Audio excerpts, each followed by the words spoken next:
விருதுநகர் மாவட்டம் மத்திராயிருப்பு அருகே நல்லத்தங்காள் கோவிலில் கிராம மக்கள் பாலாலயம் நடத்தியிருக்கும் நிலையில் அறநிலையத்துறை சார்பில் மீண்டும் பாலாலயம் நடத்த எதிர்ப்பு தெரிவித்து கிராம மக்கள் போராட்டத்தில் ஈடுபட்டிருக்கிறார்கள். போராட்டக்காரர்களில் சிலர் தங்களின் உடலில் மண்ணெண்ணெய் ஊற்றி தீக்குளிக்க முயன்றதால் பரபரப்பு ஏற்பட்டது. இது தொடர்பான கூடுதல் விவரங்களோடு இணைகிறார் எமது செய்தியாளர் மணிவண்ணன். வணக்கம் மணிவண்ணன், உங்களிடம் இருக்கும் தகவல்களை பகிர்ந்து கொள்ளுங்கள். வணக்கம். விருதுநகர் மாவட்டம் பத்திராயிருப்பு அருகே அர்ஜுனாபுரத்தில் அமைந்துள்ளது நல்லதங்காள் கோயில்.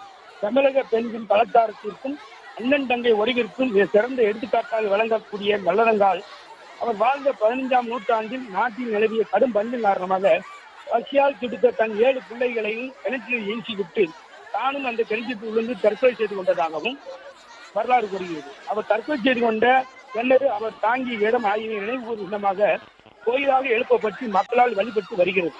இக்கோவில் நல்லதங்காள் பற்றாளி வடிவில் அமைந்துள்ளது. இங்கு வருகின்ற மக்களுக்கு குழந்தை வர வேண்டி ஏற்பட்ட மக்கள் இங்கு வந்து சாமி தரிசனம் செய்து வழிபட்டு சென்றுகின்றனர்.